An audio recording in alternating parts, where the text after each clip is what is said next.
మంచిర్యాల జిల్లా జిన్నారం కవ్వల్ పుల్ల అభయారణ్యంలో చేపట్టిన అభివృద్ధి పనులపై వారు అవగాహన కల్పించారు. ఈ సందర్భంగా అటవీ శాఖ అధికారులు చేపట్టిన అభివృద్ధి పనులను వివరించారు.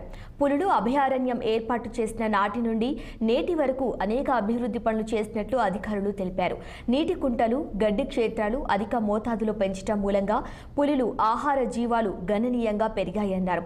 పులుల ఆహారం కోసం జీవాలు, నివాసం కోసం పొదలు, తీగజాతి మొక్కలను అభివృద్ధి పరిచామని పేర్కొన్నారు.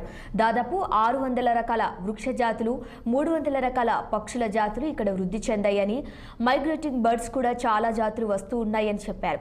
అలాగే జీవ వైవిధ్యం గురించి ఎప్పుడూ ప్రజలకు అవగాహన కల్పిస్తూ కవ్వల్ టైగర్ రిజర్వ్ ఏకో టూరిజం వైపు అడుగులు వేస్తుందని వెల్లడించారు ఫారెస్ట్ అధికారులు.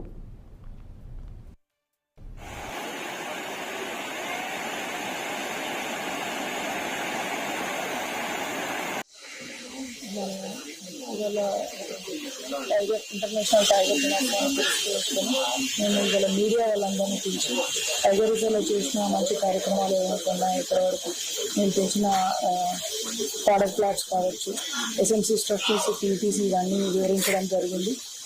సో మీడియా మిత్రులందరినీ పిలిచి వాళ్ళకి ఎక్స్ప్లోరేషన్ టూర్ ఒకటి కండక్ట్ చేయడం జరిగింది.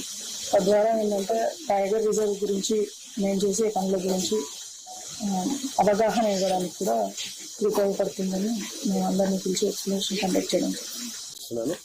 ఈరోజు ఏంటంటే గ్లోబల్ టైగర్ డే.